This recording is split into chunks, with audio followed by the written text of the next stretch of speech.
Hello there, everybody. Welcome to the CIA's Venus update. I'm here today with Ariel Goodman, and we are going to discuss the Venus star point in Libra that is coming up in October.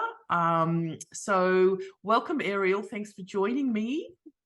Thank you, and thank you all for watching it. I'm always so happy to be part of these CIA Venus Star Point master classes, and this is truly going to be another master class, and probably in the continuing series of Venus Star Point That's teachings. right. Well, we've been doing it, for about since 2017 or even before. Yeah, we started with Aries.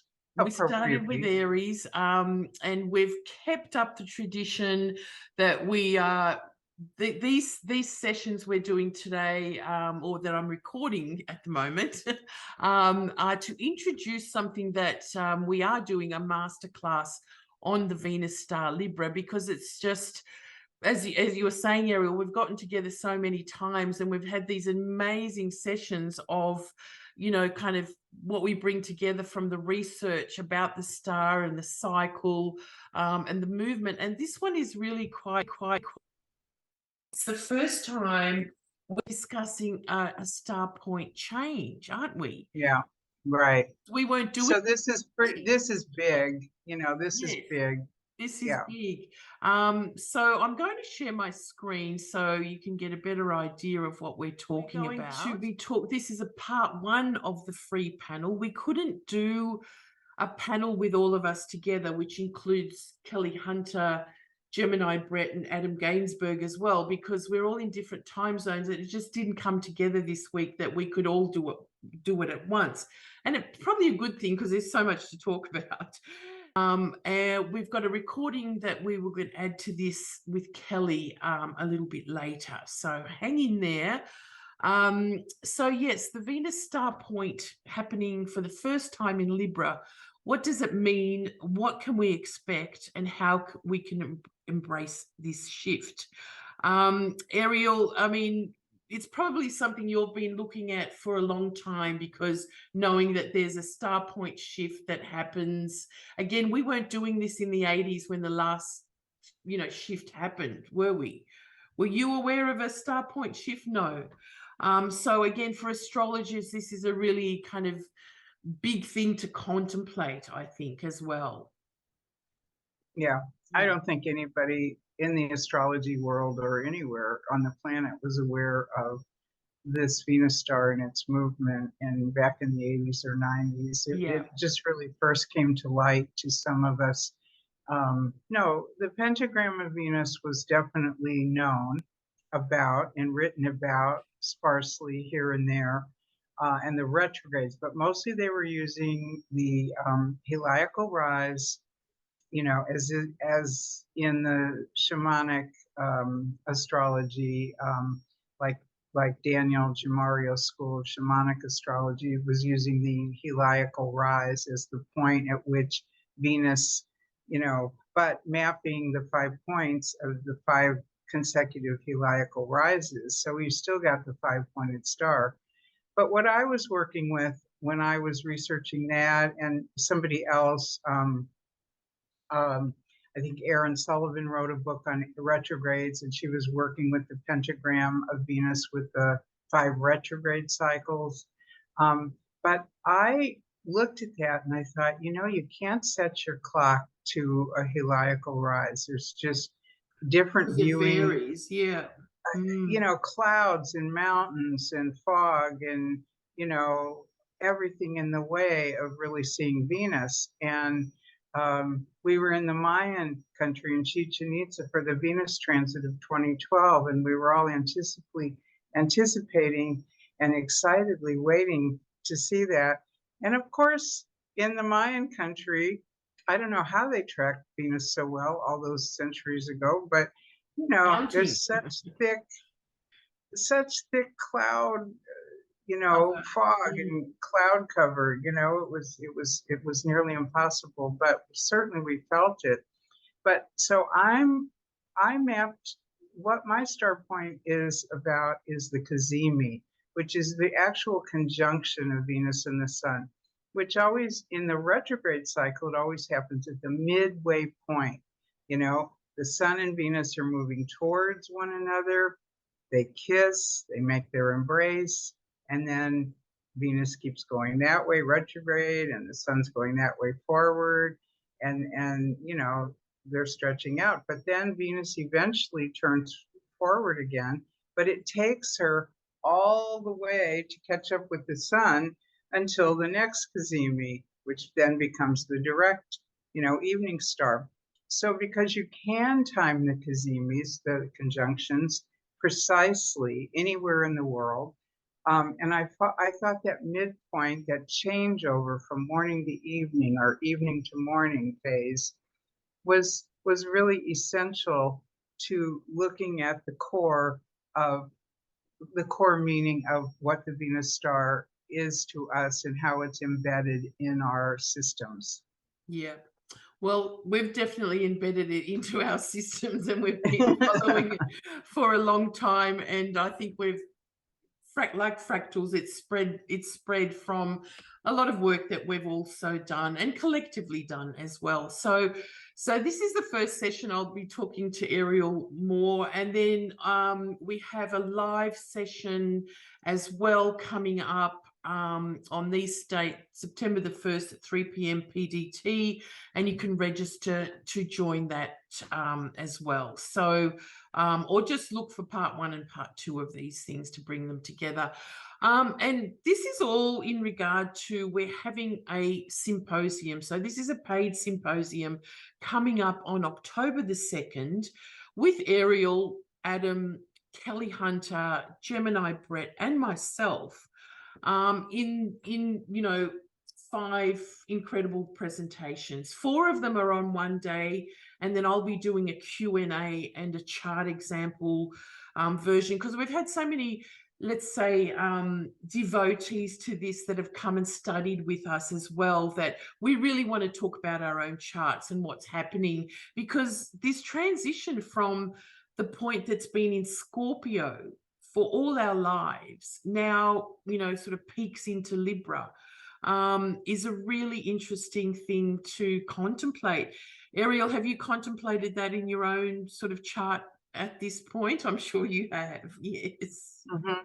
Yeah. For some people, will stay in the same house for them, because if you're using unequal houses or not whole sign houses, you know, you'll have one house that combines both Libra and Scorpio, which is true. But if you're actually using whole sign houses or something like that, you will really see, and you know, you will really see and feel the shift from one house to another.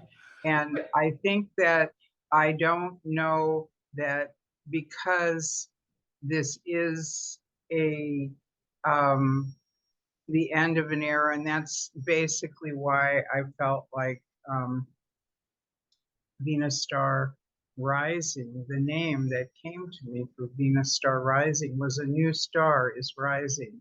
And, you know, a new star point will be rising. And actually, over the next 20 years, another new star will be rising when we leave Aries and go into Pisces. But if we're, you know, still around in 20 years to talk about it, we've got another big shift coming. But we're in a transitional period now anyway. Yeah. So we can see just in this graphic that, you know, the star point that's pointing around 29 Libra there has the star moves backwards slowly over time. So it's the first one that dips into Libra. And so again, the other speakers are going to have these incredible sessions that we'll go into more briefly as I interview them about it in these free sessions. Ariel, we have this amazing sort of legacy, as we were talking about. And when we put them all together, of how many masterclasses we have had that have all been about 4 and 5 hours long. You can look on the CIA website under masterclasses and symposiums if you want to, let's say, study this a lot further. A lot of things we're not going to cover again, because we do have many free YouTube videos on the Venus Star YouTube channel. What's it called, Ariel, again? It's the official VenusStarPoint YouTube channel. There you go. So go And ahead it's and like loaded it. with instructional videos. And Julia and I and Gemini are on a couple of those when we were talking about, I think it was the Capricorn star, the Leo star Yes, a past, Capricorn, a Leo. The but Venus, these, even though these are past dated, like we say Aries 2017 and Capricorn 2018, and you think, oh, well, that's already gone. It's really not, because the Venus star, every 4 years, it repeats, it comes back to the same sign. And every 8 years, of course, it comes back to the same phase. But so there's repetitive themes. You can look at any Capricorn star point period and say, okay, what do each of these Capricorn star point periods have in common every 4 years? What do each of these Scorpio star point periods have in common every 4 years? And so there's a lot of information here if you really want to delve deeply into this. Both yes, that's right. these videos here on the CIA channel and a website, and also the ones on the YouTube VenusStarPoint. They've all been discounted because they've passed and stuff. So anyway, have a look on the website for that. There is an introduction that we did back in 2017, a lot to do with the mechanics and the cycle of Venus. So have a look on the CIA YouTube channel for, it's called the Venus Introduction, Venus Star Introduction. Again, Ariel's got her own website to look at. You know, there's a lot of free content out there as well, but in the masterclasses we tend to gather all the information that we can't put into there. Again, it's going to take 5 hours or so for us to go through it, so just keep that in mind as well if you're not so, you know, understanding of everything the Venus star is, let's say, doing, because it's quite incredible. So this is the current Venus star as we have her, you know, making her points in the sky. Every 9.5 months there's a point, the inner conjunction, the retrograde, and then 9.5 months later the outer point. And then, you know, once, let's just say, this Libra star point, the point before that was the retrograde of Venus that we had in Capricorn. Okay. And the retrograde, we're really still under the influence of that now. Yes. And we've often talked about that sort of combination of, from Capricorn to the Libra star point, we've got a particular theme going on, haven't we? And we've really seen a year where, you know, things come to mind from the Capricorn star point, like things like, what's that tennis player's name who, you know, refused to Novak Djokovic, whose star point was right on his ascendant, and you could sort of tell that there was something big going to happen with him. And he, you know, he was kicked out of Australia because he refused to be vaccinated in order to play for the tennis Open, and relinquish, you know, pretty much his title that he's won there for, you know, many years. So that's, you know, and the most interesting part of that was, not only was it on his ascendant, the current Venus star point in Capricorn, but it was making sort of a finger of God pattern, a yod, finger of God pattern, to Mercury, Jupiter, right? Which were all connected at the 18-degree point. And Mercury and Jupiter are really about travel and immigration and moving into foreign countries and all that. And I thought, this is just so specific. This is, you know, when the Venus star hits something in your chart and, you know, activates, you know, like a domino effect, bing, bing, bing, all these different points, you feel it. There's really something going on. Yeah, it's got a special heartbeat, as you often call it, of its own, you know, that sort of, I always talk about the Venus star points as connecting the rest of the story going on in the astrology of any particular time, in your own personal chart, or, you know, as we see in transits.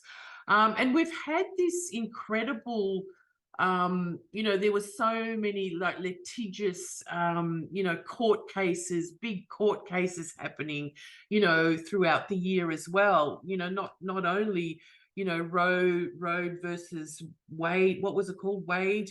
Roe v. Wade. Roe v. Yeah. Wade, and then Yeah. also, you know, Johnny and you know, his divorce, Amber and Johnny, you know, and so we had these yeah. huge big but also I remember writing at the end of last year on this kind of the two star points of 2022, which make 2022 quite unique, is that we're going to see a lot of change in governments, and people, you know, sort of taken down, and we have seen that quite a lot as well. Well, And that's the another Capricorn star interesting point. one. Yeah. The other interesting one, I mean, there were so many. If I go back, if I did a year-end review before on just the Capricorn star point in terms of what's happened this year, it's amazing how many examples we've had, because it's about power and it's about fame and it's about position. And it can either elevate you to a higher position or it can actually bring you down. And Prince Andrew, I believe, has another one, his Saturn at 18 Capricorn or very close to it. And this star point was right on it. And he was stripped of many of his duties. Was he stripped also of his title?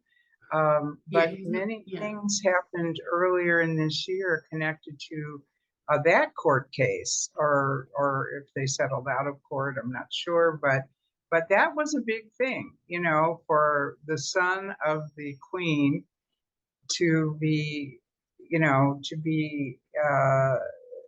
So what I'm saying about when it hits you, it can be, and especially with Capricorn, the power and the authority that he once had is now, you know, been diminished. And that's the other side of Capricorn. It's like you're in public, you're in the limelight, you're holding up the world, you're a leader with respect, and then suddenly fall from grace. Yeah. You know, you're a tumbling icon. That's right. And then as we sort of transition to the next star point, they, you know, kind of overlap and the themes are there. Now, what we're seeing a lot of is, you know, we're heading from a Scorpio point to a Libra point.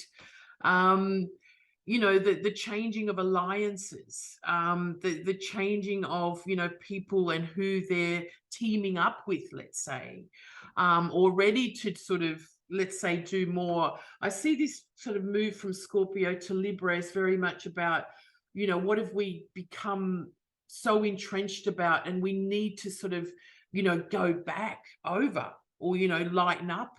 How do you see that sort of shift from Scorpio to Libra in a nutshell? I know that's a big one we're going to talk about for the masterclass, but.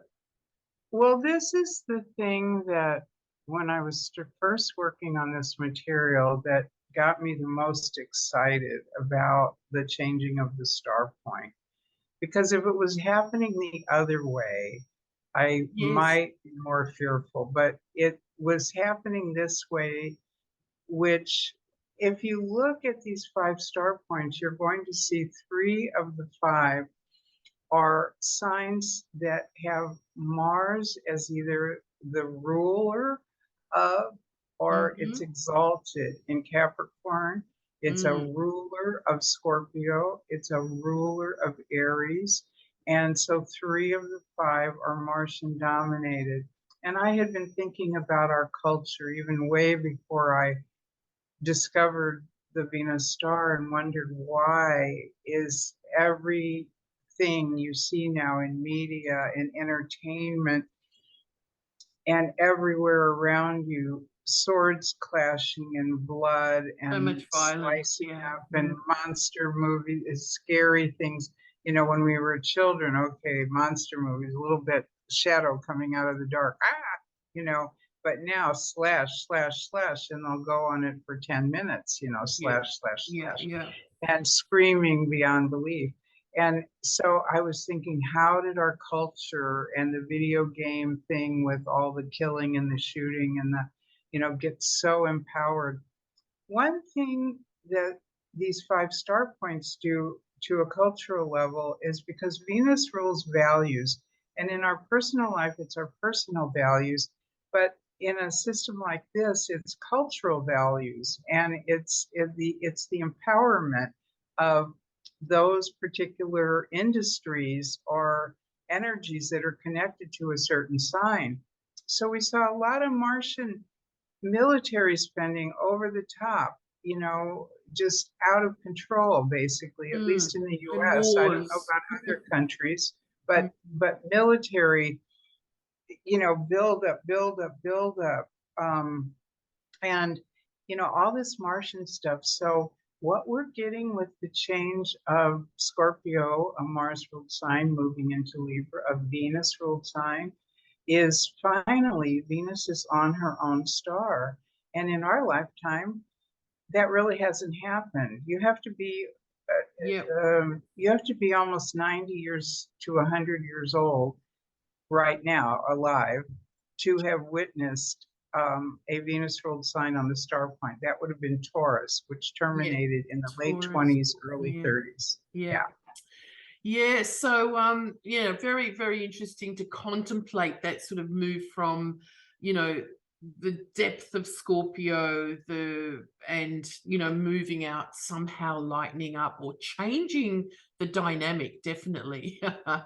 So this is It's certainly going to change it in relationship too. I mean, relationships in listen, so many ways. yeah, Relationships to, again, I keep thinking about, what we've just, gone too deep into, and we kind of need to get out. Even, the debts that we carry, or the way the world is set up, economically, all kinds of stuff is sort of in that for me. But this is the beautiful rose pattern that Venus makes. And then, of course, the 5 star points around the zodiac. And just another kind of version of seeing that. When we see the yellow, this is the next, sort of 8 star points that happen. And they go from the outer conjunction to the retrograde, out, retrograde, out again, retrograde. So we have this Libra star point at 29 degrees coming up. But the one in 4 years' time will be a retrograde, but it dips back to 0 Scorpio. So just to keep that in mind, we have got one more in Scorpio before then. In 2030, the next star point will be in Libra again at 27, I think it is. So it oscillates around those places somewhat. So and this is Ariel, your slide on, of course, again, the same kind of thing. Anything you want to add to this? Well, I think what this slide can show you is not only the 5 star points, but as far as the actual how Venus moves, like if you start down here at Gemini number 1, let's say in the morning star, the retrograde 2020 retrograde cycle of Gemini, the next one, which is 1.6 years later, was early 22, and that was in Capricorn. And then, the next one, number 3, Making the 18 months later, will be in Leo retrograde, and then comes back to Aries, and then instead of Scorpio, it's Libra, But now, but the retrograde 4 years from now will dip back to Scorpio. And that's the other thing. We are in a transition. We're not in Libra to stay in 2022. We're just peeking into Libra for the first time. I think we have another slide on that. Yep. Yeah. Yeah. Here you can see, like here's a bigger picture. If you're looking at the star against your own chart, this is a 40-year pattern. So you can see how it's slowly moving and coming back to almost the same spot it hit before, but just 2 degrees back in the zodiac. So one house of yours or one sign, is going to be, that drum beat or that heartbeat. Every 4 years, it's going to come back to that place, and it's going to activate whatever's going on for you with that house. Yeah, and I mean, a lot of the work we've done, of course, is always, tracking, some people have their sun, you might have your sun at 29 Libra, you've had the star kind of getting very close, and you would have felt it, over the 4-year pattern. And it's also very important to then look back when a star point comes along back to the 4-year and 8-year pattern that has been, let's say, developing in that area of your chart, which is just so fascinating, with the work Yeah. that we've all done with that. So anyway, go and check your star points, so to speak. So It's a um, very good life review. isn't it? It's Yeah, like to it's do it from it's birth. almost Yeah. like it's punctuation points in your life. Yeah, yeah. And again, the many times that we've kind of talked about star points that maybe move across the descendant, or the midheaven, and the kinds of things that happen, of course, relationship changes, meeting the love of your life, divorces, all kinds of stuff happen around here. All the things that we know about astrology. On the midheaven, you're again, it's very much about that sort of, you've reached the top or you're falling back down again, or something like that.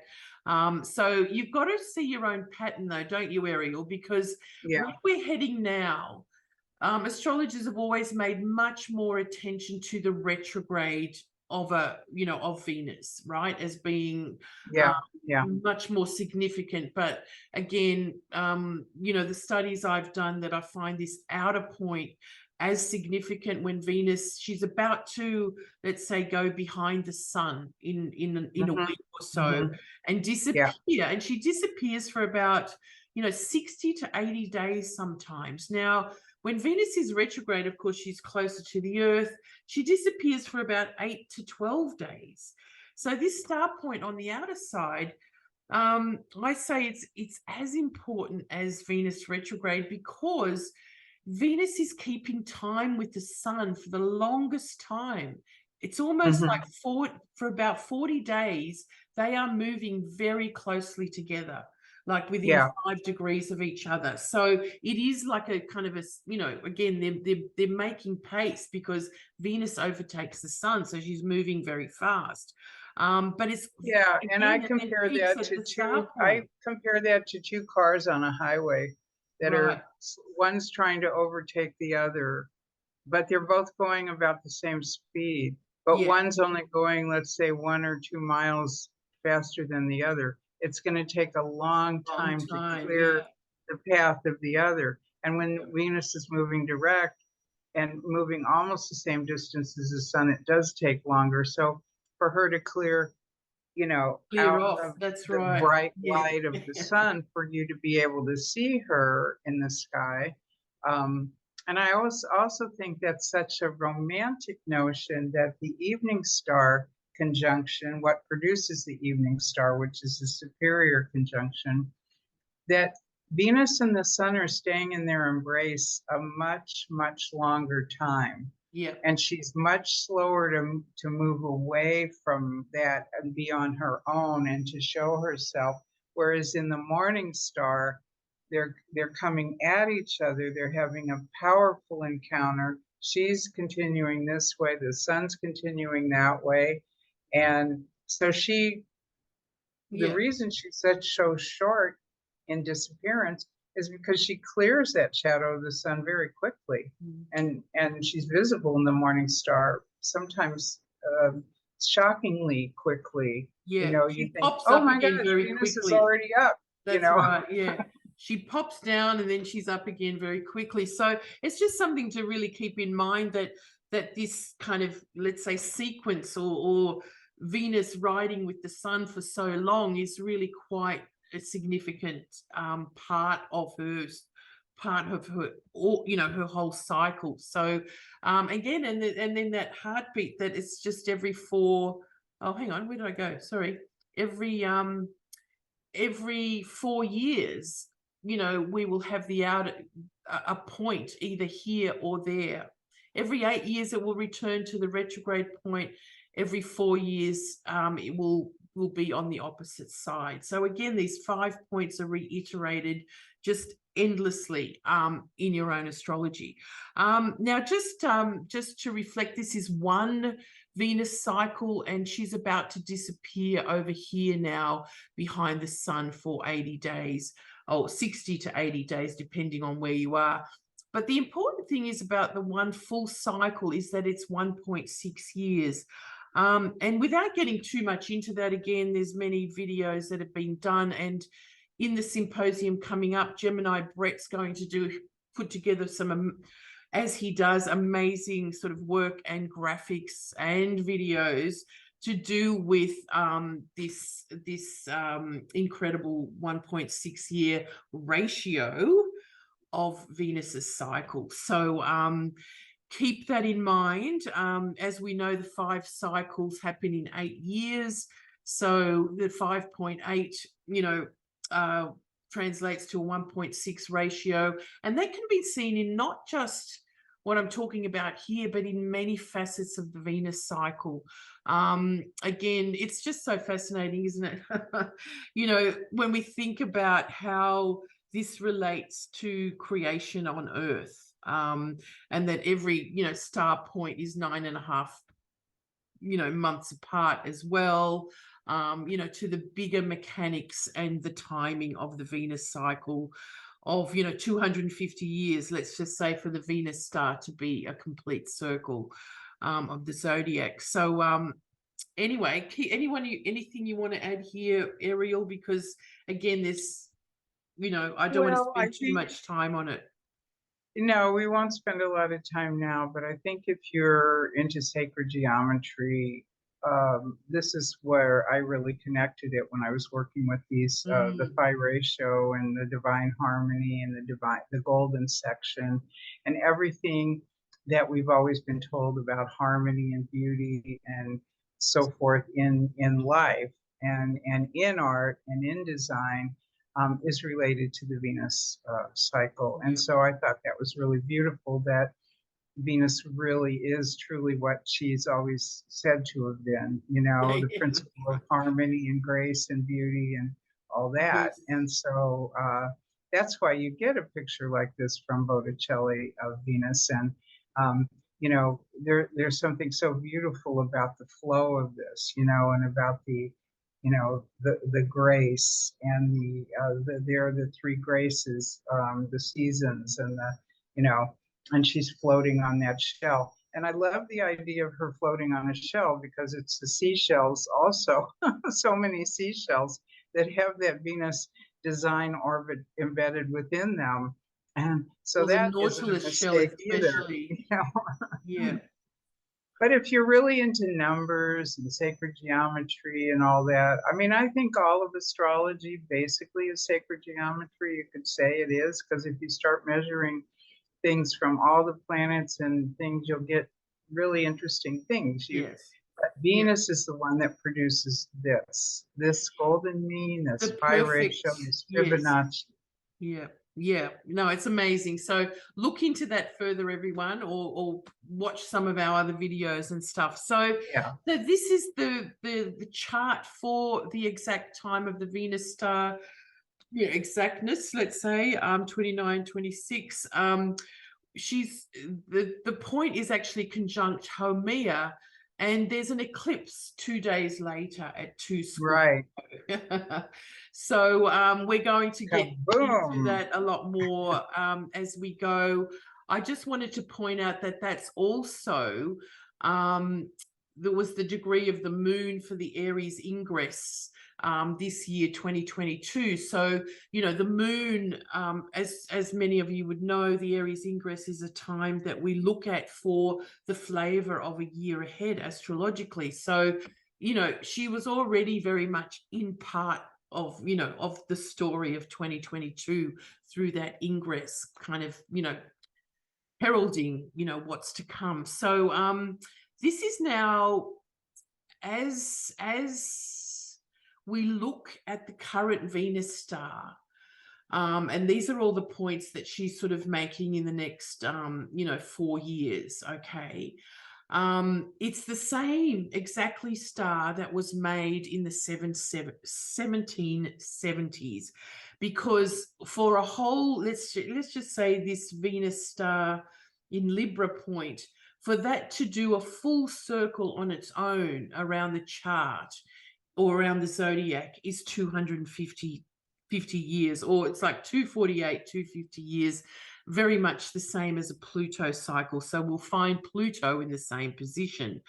It's quite amazing, isn't it? So to go back in those bigger time frames of time, the 1770s were an incredible age of discovery and invention and exploration, and the things that sort of began then. Ariel, what can you add for this incredible sort of combination? Like, they're exactly the same, aren't they?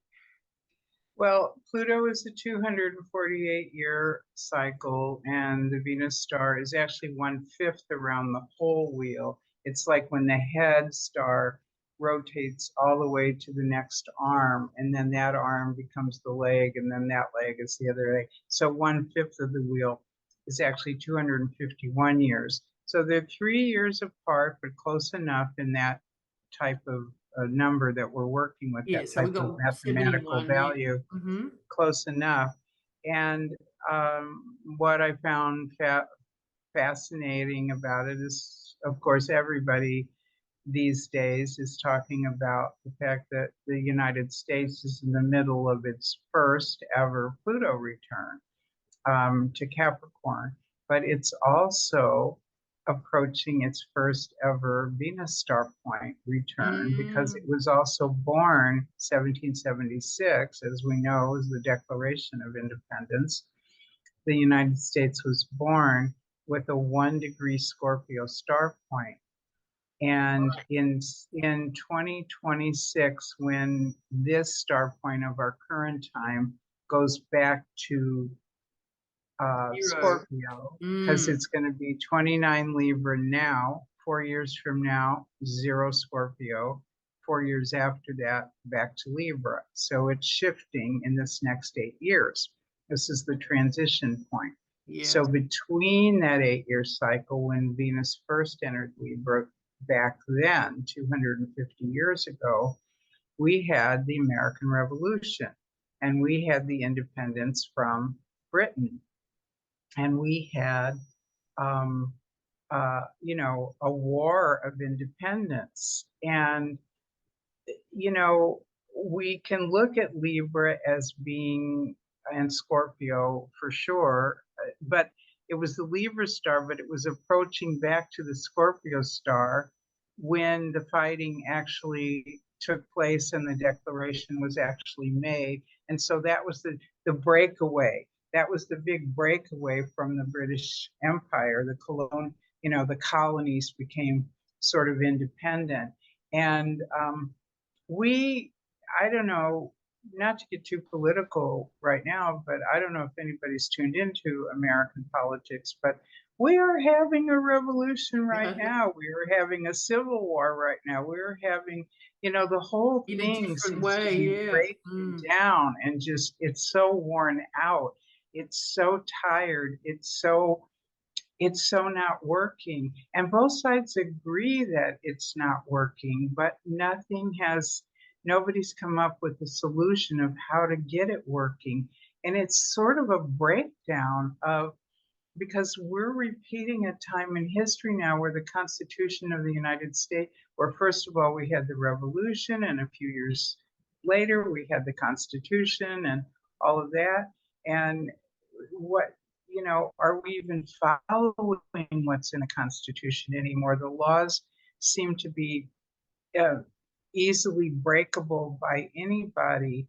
And I think it's time, I've said this since I began working with this 18 years ago, that seeing this coming up, that I really felt like, boy, we're in this process now, this changeover. So what I'm going to show a little bit more of in our actual panel workshop, is some of the charts concerning that, some of the timelines, some of the things we can anticipate going forward over the next 8 years. Yeah, wow, great. That's a very important deep dive.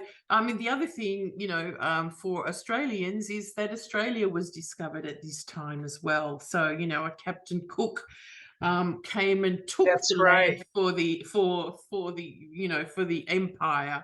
So And wasn't he there for the Venus transit in the South Seas? it was the Venus transit was in the 60s. He was on his way to Australia. It was like 10 years earlier or something. Yeah. Okay. Okay. Yeah. Oh, sorry, not 10. I think the last Venus transit was, hang on, I've got it on a slide somewhere.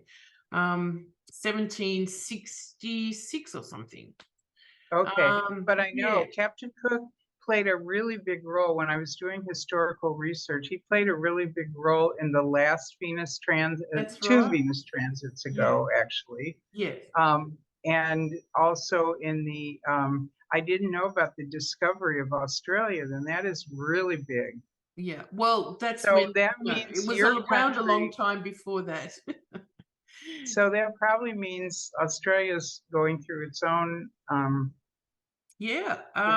breakdown and rebuilding again. Well, I mean, one of the things that's happening is a real sort of opening up to the Aboriginal people of Australia and their role in our, parliament and stuff, and having a voice. And Good. there are, it's like kind of unprecedented. So there are sort of good tracks being made in a way.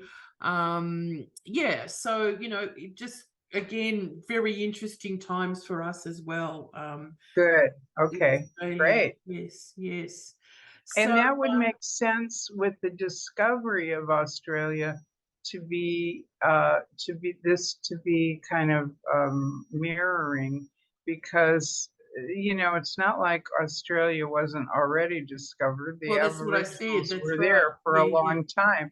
But it's sort of like now it's sort of acknowledging that they were there and this is their land. And what have we done to them? And where do they belong in history? This historical shift now. Yes.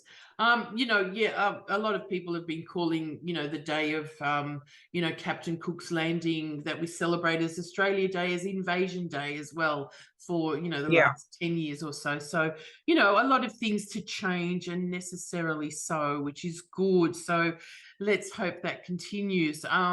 So now these are the last points, of course, that were in this same transition that we're in now. Again, how significant that is, for what's going on. And then we can look at, so look, I mean, it just repeats and reflects the same thing as with Pluto going into Aquarius as well. We'd be looking at, how many big changes are upon us. But of course, we're looking at it as the star also doing its thing, aren't we? Not just Pluto in Aquarius. So, and just a few notes, so that the last star point, as we said, that happened at 29 Libra, just from Wikipedia, what an amazing sort of age it was. Uranus was discovered, not long after, of course, just before that, the French Revolution. So, it's not so hard to kind of think that how much turbulence and chaos is around us at the moment when we put these historical cycles together again. But at the same time, how let's say rapidly, invention and innovation is kind of coming into the picture as well. It's quite exactly. And then I just want to pick up something. I just want to go back to one thing you said on the last slide. I mean, think about the Industrial Revolution and its impact on the world. And, we do need a new revolution, and we need to be getting away from industrial revolution. When I think of Industrial Revolution, and okay, it produced a lot of great things, but when you think of these black smokestacks Yeah. rising into the sky and Reflect the all this climate and pollution. yeah. It's Mm, like, okay, I think what Libra really wants coming into this period now is clean air. yeah. Yeah. Clean air, clean water. Make the place beautiful again. Yeah, it wants to be beautiful. Yeah, and why not? You know, I mean, beauty, as we know, is the what is related to the Greek word for cosmos as well, isn't it? You know, the Well, cosmetics and the and it's cosmos about health connection. also. It's about health and vitality. When Yeah, somebody is healthy and vital, they carry an inner beauty, they yeah, carry an outer beauty, an inner beauty as well. And our earth, it's like this whole our skies, when our skies are polluted yes. A and we see blue, yeah, with Libra blue kind of thing. piles of industrial waste dumps, that's not beautiful, Yeah, you know. yeah. You know, I mean, that's the whole thing about how our system is structured to be so indebted to produce, to reap resources, to make lots of money. You know, again, lightening up from that is a very Libra type of thing. Let's make this work for or what do you call it? Yeah, make alliances that will make this work better instead of Yeah, being entrenched in this, sort of deep, dark, mess. Anyway, there's a lot right. to talk about in there. I just want to point out the star point that happens in between. So the 1880s, where we have just around the time of the Sagittarian transit point, right? So the Venus transits, when Venus crosses the face of the sun, um, happen about every 120 years, but they move from Sagittarius to Gemini for about 2000 years, and then they kind of move off into Capricorn and Cancer and so on. But just to know that, this is the other star point that's sort of in the middle, 120 years from, back from now, when we had the last point that happened in Libra, right? Hmm. So, the last, until now, that's coming in at 29, we've had the last point in Libra. And this was an incredible time as well, in the sense of what they called the Gilded Age, and a time of really kind of expansion and growth, and skyscrapers that represented that growth in a sense, and imperialism, like big time. So we're at the other end now. Again, we're just after the Gemini point by 10 years. So this Hmm. is going back to we're kind of in a phase that's much more like, as we saw 250 years ago, not 120 years ago, if that makes sense. Hmm. But Hmm. anyway, it's very, very interesting to see this on the bigger scale, a bigger cycle of this whole Venus star that, again, I've written about here on the website if you want to go and have a look. But again, we're very much in this Gemini's timing, because we call the Gemini star point, the lead point, don't we? Because the node is there, the Gemini Hmm. nodes. That's why the Yeah, I transits kind of happen. think of it as that. I kind of think of Yeah, of whatever star period we're in historically, if it's a Gemini period or a Sagittarius Sagittarius. period, Yeah, that yeah, would be the sort of the lead point, because it does actually conjoin with the south and north nodes of yeah, Venus. yeah, Um, the other thing I thought was really interesting, and I was very much involved in this because I self-published this book right around the Gemini transit of 2000, between 2004 and 2012. And I was part of a larger book group. And all of, my books previously, the 2 decades previously, there was all these big bookstores, and all these book sales were people hung out in bookstores. They were a really big deal. And suddenly in the Gemini transit, these bookstores started disappearing, and digital books came in really strong. And of course, Amazon is still really strong, but in print books, but the results of the Gemini transit kind of was threatening the book industry for a long time. So many publishers went belly up, so many small presses went belly up. And this was a real concern about what's going to happen to the future of books. And of course, I spoke to the book group at one time, throwing a little astrology in, and I said, well, this is what happens. When we were back at the Sagittarius transit in the late 1800s, this was the building of libraries and the opening of public libraries everywhere, and book publishers began, and all these translations in different languages of the different classics, just started to proliferate. And so knowledge with book reading, it's like the Sagittarius transit really empowered learning and language and this sort of thing, and book reading and reading in general. People before that weren't always educated to read, and so everybody became reader. A lot of people became readers, and then suddenly here we are. And I said to the book group, well, okay, it's getting a fierce hit right now, the book industry, with this Gemini, because people want short little, tap, text, digital media, visual kinds of things, ebooks, this sort of thing.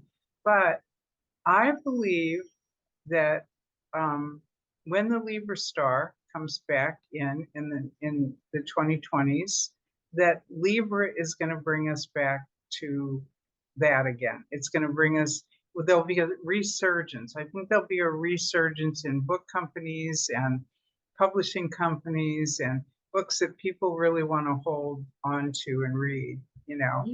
I could be wrong on that, but I really feel like Libra has to do with that. Well, it's my partner, kind of every time I say Libra, he says, "Are you reading a book?" Well, it's the touch and the kind of beauty of a book and stuff like that. It's not quite like a digital file, is it? So yeah, I mean, the internet's got a big sort of focus point of that as well. It only started a few years before the first transit. So this is now the Venus star of the 2020s, and I just want to go back to the transit and just point out, we can see the nodes of Venus there, but also the same point as the node of Uranus. And if we look at this star and then look at the next one, which is the 2020 star, we can see that Venus and the Sun points in Gemini are getting closer to Uranus. Now, if you haven't seen our video we did a month or so ago with Gary Kate and Maurice Fernandez on the North Node conjunct Uranus and the types of astrology that kind of develops over eras, do take a look, because I really think that this is very much part of the kind of explosion of astrology in the last 10 years or so. Part of it, right? So. Not the only thing, because Uranus is like the modern ruler of astrology and was born pretty much 250 years ago. And then in the 1880s, as you said, the last, Sagittarius point, that's also when astrology started coming out of that era of being sort of put away for a while, with the birth of Theosophical Society and, a lot of kind of practitioners writing and talking about, alchemy and magic and bringing it back into circulation. So very interesting to look at this whole thing. Look, we'll just move through this quickly, because Ariel's going to go through this section a lot more in her session with us for the symposium. But the Venus star shifts that have happened, over the times. I mean, this is just an example from Ariel's Venus star PDF. If you don't have it, it has all the dates for the last, 120 years, 140 years? Well, it starts, I think the PDF starts in the 1800s, 1850. Yes, I think this is the first one, yeah. And we can is it 1870? Yeah. And it goes into the mid-2020s, yes. the mid So we can see the 2000s. shifts for, you know, from Virgo to Libra taking place. We had one in the 20s, which is, of course, this Scorpio point that first happened in Scorpio now is moving to Libra, and you're going to get more involved with that. Can you tell us? And there was another point that happened that moved from Aries to from Taurus to Aries, which started off this whole, you know, two star points ruled by Mars, really.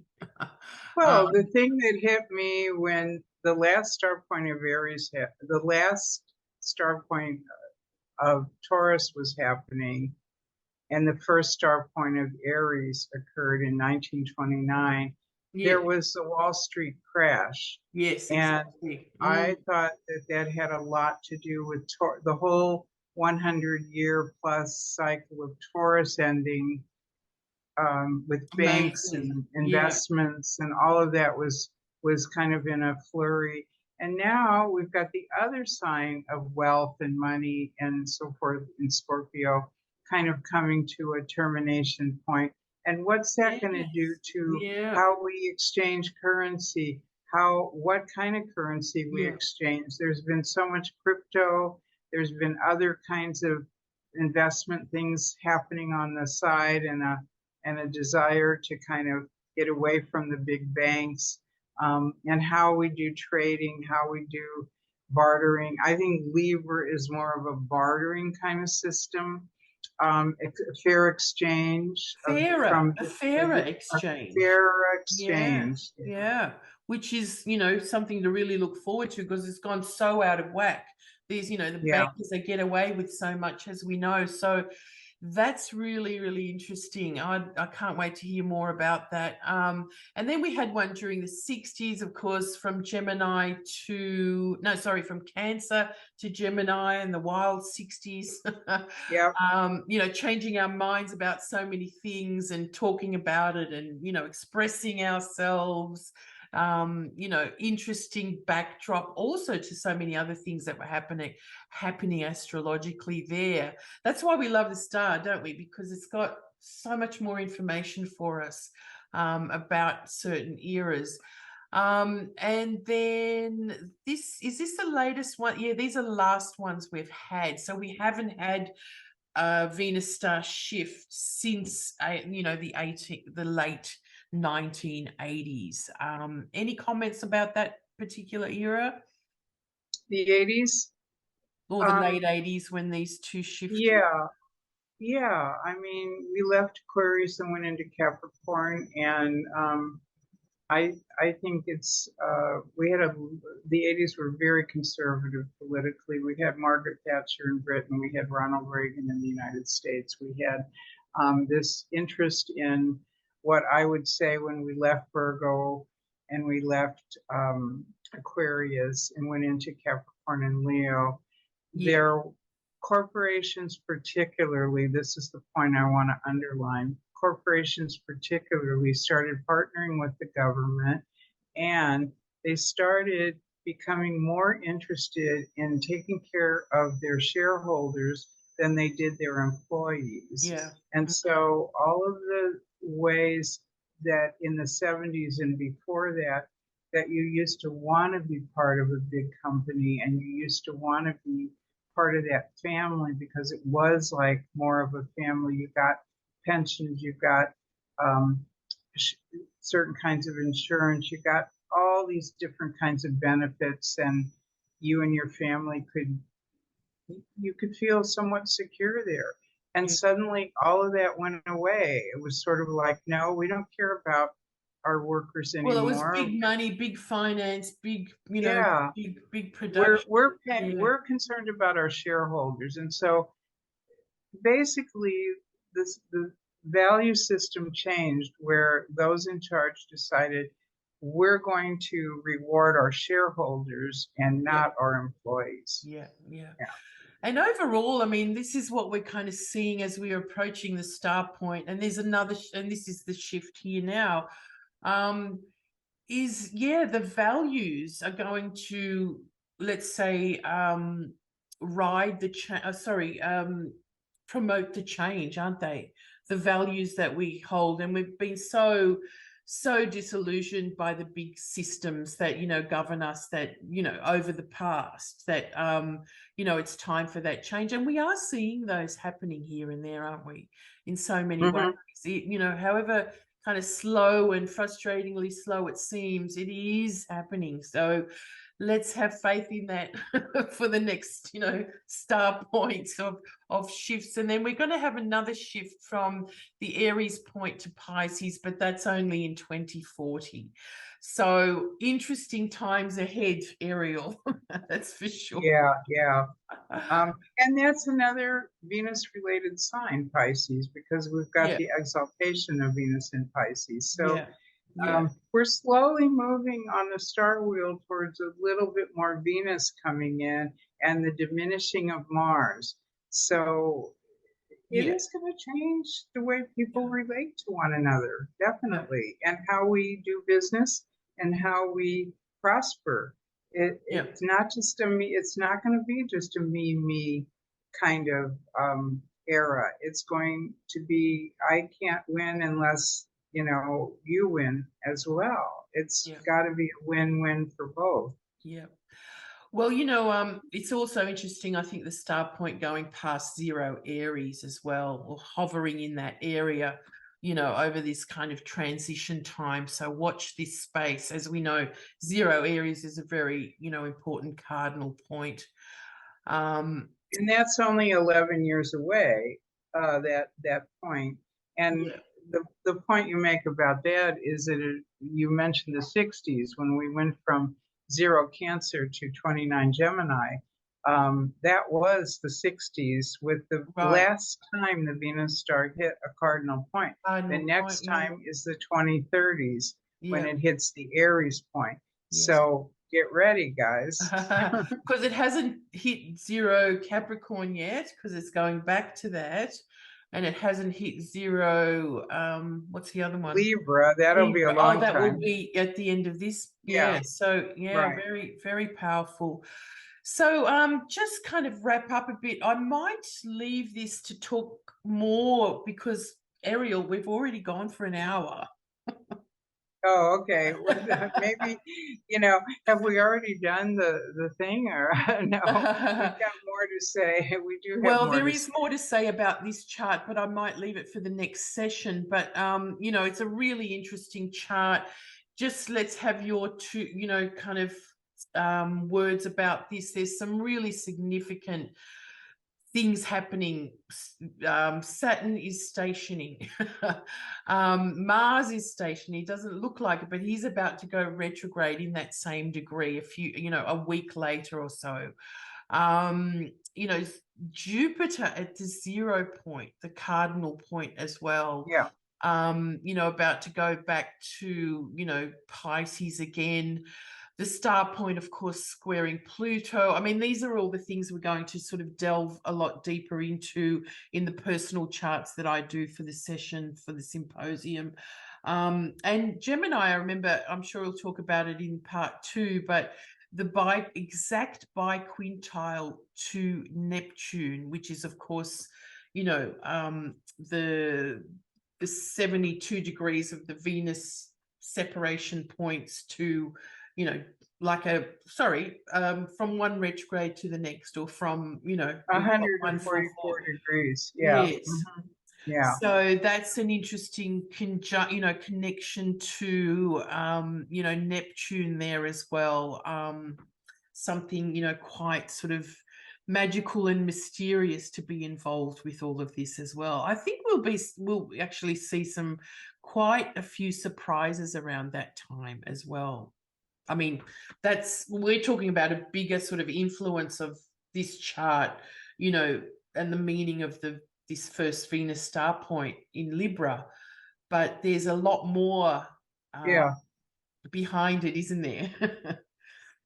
Yeah, and I'm interested to hear what Kelly has to say about Haumea, because I haven't worked with Haumea much, and or at all really, so I can't comment on that. But there it is, right on the star point. That's right. I think the thing that really jumped out about this chart for me was the fact that Jupiter is at 0 Aries on the cardinal point, and the moon that day will shift into 0 Libra. So you will have 2 cardinal points already activated on the day of the Venus star point. Yes, there's a lot there. And also, what am I seeing there? Yeah, again, there's an eclipse 2 days later. So it's also coming into that eclipse season. Right. So, right. it's going to be a real highlight time anyway. Yeah. But I did have a chat to Kelly, just a 10-minute chat, which I will just slot in here now, about the meaning of Haumea and the Venus star point for 2022. So we'll listen to that now. Okay, good. Hi again, everyone. This is a recording that we made just a bit earlier as Kelly Hunter couldn't join us for the live event. So thank you so much for you, Kelly, to join us now to have a little look at what your part of the symposium is going to be. Something a lot of people, the topics they don't get into. So thanks so much. Tell us a little bit about your segment for our Venus Star Libra Symposium. Absolutely. Well, it's very exciting to me. I mean, the whole Venus cycle has been increasingly fascinating to me.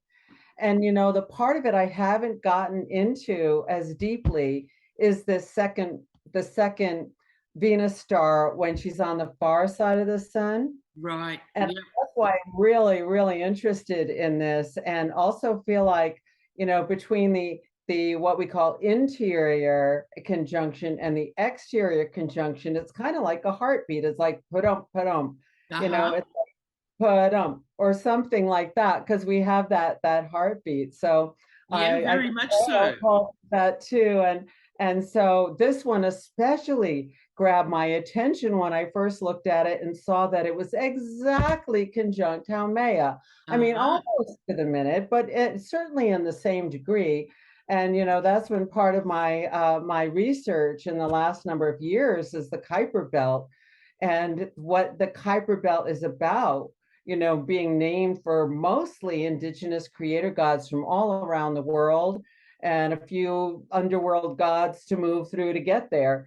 And the one that is conjunct is Haumea. That is many people's one of their favorites, because she is just glorious. She is the Hawaiian goddess of childbirth. Yeah, and for several years, she's been squaring Pluto. They've been in a kind of a long-term square for quite a while. And the square from Pluto that's affecting this particular and rare, right, Venus star. Yeah, and rare because Haumea moves slower than Pluto, right? So they're both very double the time, really, isn't it? Yeah. And they're both about to change sign. We know Pluto's changing sign in March into Aquarius, and in November already, that's just a couple of months, Haumea is stepping into Scorpio for just a few months. So the star point and Haumea are changing, changing positions in a way. Interesting. Yeah, they're both moving into another sign in square. Right. And yes, the Venus goes back. So this is like a special meeting when, Haumea is heading forward and Venus is heading backward. Yeah. So that's another really exciting element to it. Yeah. And, so what does that mean? What a confab, what a meeting of goddesses here. Yeah. This special moment. And so I want to get into discussing, what does it mean? What does Haumea mean? What do these Kuiper Belt objects mean? To me, I really think they represent a new level of consciousness. It's like the outer planets represented a new level of consciousness. This is another step up. Yeah, wow. And, I think of it as quantum. The quantum is being used all over the place now, in sciences and all sorts of other references, including consciousness. So, what does that mean? And what is Haumea's contribution to that as a goddess of childbirth? And for a while now, I've been wondering, like, how does Haumea make it, decide what she's going to give birth to? Like, like how does a woman's body decide what semen she's taken in? Huh? And Well, that was already a big topic, in the US this year, wasn't it? With the Roe versus Wade, story. In a way, it's already playing out somehow. Yeah. yes, and when does actually life begin? So, and I realized too that question I had, how does she decide, is actually a very Libra question. So when in the Scorpio, that question might be, it might change. Oh, how interesting. Yeah. I mean, I've been thinking a lot about, what does it mean for the star point to, move back from Scorpio after all of us having it in our lives in Scorpio for, the last 140 years or 120 years. And now it moves back to Libra. So we've all got, collectively something going on from the places we've gone into deep, the places we've been entrenched and can't get out of, the places where, we've been too indebted or something. So it is a lightening up somehow to realign things, isn't it? Within her rulership, yeah maybe one of these higher consciousness goddesses, something really special is going on here. And when Haumea is with Venus, no doubt giving birth to beauty and abundance and love is part of it, and perhaps new partnerships. I want to kind of think about that a little bit. Yeah, I think that's a really big theme, new partnerships and alliances, overall, again, we've already seen that. I always say that the star point is always active before it comes, like an eclipse. We can feel the energy of what's to come. So it's a culmination point, and will have its effects as the other one comes in from Leo next year, next August. So they're all connected. We're isolating this star point, the Libra star point, because we love researching, from all the different facets, from Adam, from yourself, from Ariel, from Gemini, and from myself, all the things that we're kind of thought of as we've been developing and researching the star point over years. So I hope everyone can join us for the extended version of this. And of course, Kelly's amazing work with the Kuiper Belt objects. And just quickly, Kelly, so Haumea and the star point also square Pluto, as you said, as they move. And that goes back to how we started this year, right? 22, with Venus having met up with Pluto and going retrograde. And not moving back up with Pluto until what, early March. And Mars was there with Venus together with Pluto, and Mercury had already visited Pluto. So this is extraordinary. And I think that prepared us for what we're about to experience, like a new level of partnership, perhaps. Because, we really had to process a lot to answer that journey to the underworld.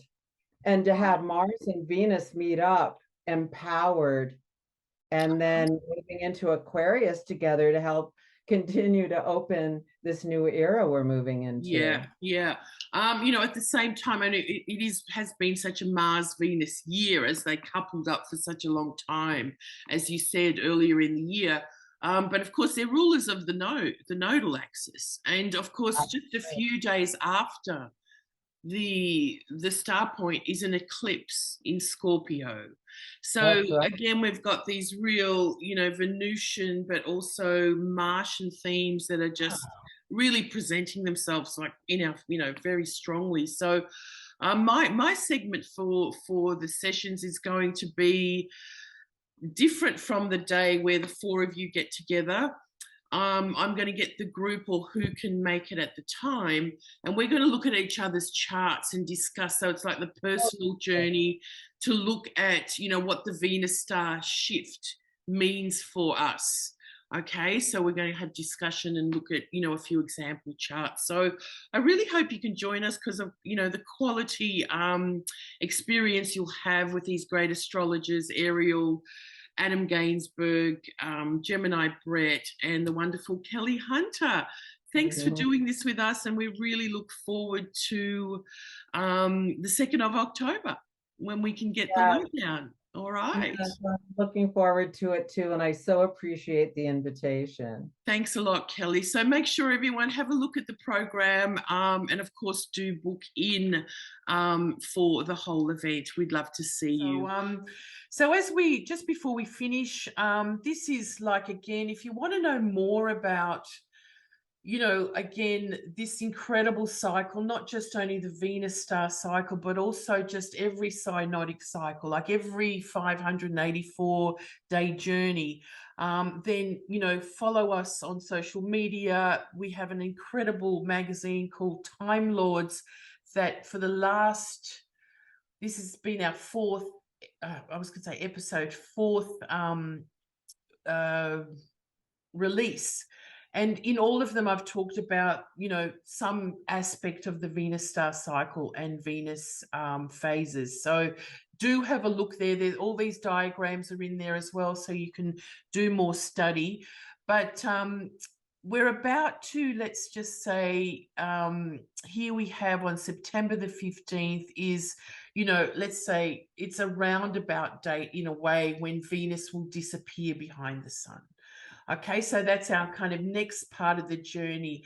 And on the way to this point, she's had 7 waning moon gates of the descent into the underworld, often misunderstood as the descent into the retrograde. Again, as we explained earlier, very kind of, quick transition. We see her, she's in the night sky, and then she pops down and comes back in the morning sky. So, this outer transition is known as the Inanna in the underworld because it takes her 7 months to get there.